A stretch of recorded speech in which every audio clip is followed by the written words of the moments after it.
Hello and welcome to Darlington, a town with a history that changed the world. Come with us as we stroll the streets and see the birth of the Industrial Revolution. We see Darlington's place in the world's first steam-powered passenger railway, and then we see how the Towns Fund is helping to revitalise and restore many of the town's most historic streets and its wonderful buildings.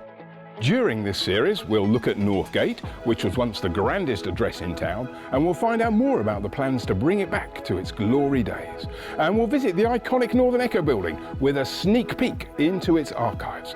And we'll hear from some familiar faces about their love for Darlington and their hopes and ambitions for its future. We're completely transforming Darlington. We need it to be welcoming, we want it to be warm. It's built on pride. The businesses are really motivated. The fund is so important to, revitalise and regenerate the area. I'm Chris Lloyd, and today I'm visiting Clark's Yard, which is one of Darlington's most unique and interesting spaces. There are centuries and centuries of history squeezed into the stones and told by the yards, which are now being revitalised by the Towns Fund. Yards evolved because in medieval times, the best houses in town faced onto High Row, with their gardens behind. And there were alleyways down the sides of the houses to reach the gardens. Over time, the wealthy people moved out to country villas, and the lower floors of the High Row houses were converted into shops. And then cheap housing with workshops was crammed into the alleyways and spread over the gardens, creating the yards.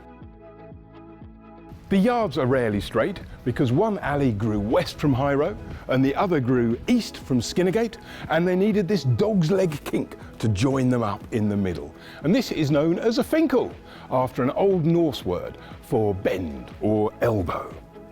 Older residents remember that Alex Martino had his ice cream factory here, and they would hear his cry in the streets, "Icy, icy, very, very good for you, ice cream. Tell your mama, it's full of buttercream and eggs." And they would reply, "Icy Martino, he sell ice creamio," or something like that anyway. The Towns Fund has been responsible for the redevelopment works that have been going on over the past year or so. Their vision has been to protect the heritage for future generations, restoring where possible rather than replacing, and giving the yards a new sense of life for modern day living. And now, with the brightly coloured furniture and street lighting, the yards are a beautiful place, a perfect place to sit back and relax and watch the world go by.